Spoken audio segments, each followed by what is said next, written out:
ndichitaura komana ima muna kusiya so vakauya muda vachena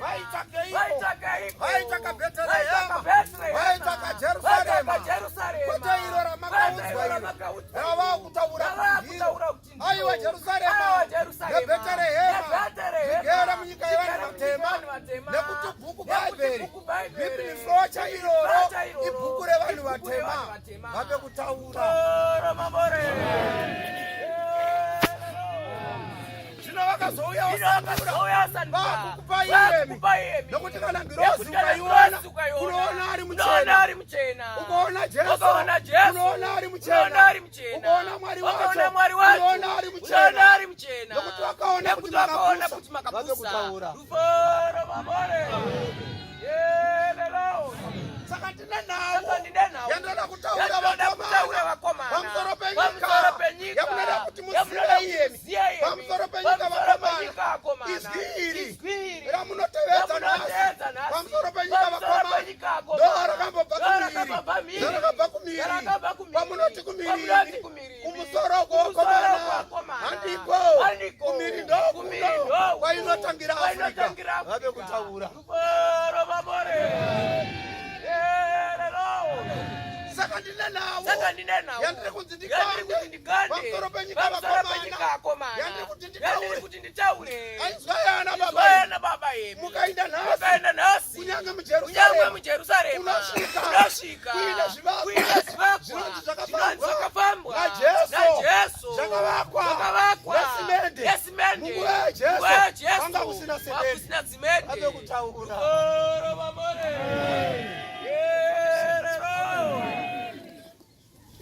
saka musha wakavakwa nematombo unowanikwa muAfrica mune matombo akaturikana asina semende ndomakatanga kuvakwa kuri vanhu ndomakatanga kugara vanhu saka ndine nawo yandiri kunzi nditaure vakomana nditererei vakomana pamusoro penyika iyemi munomboziva here ndakataura mari mwezuro ndikati iyemi vatemai tererai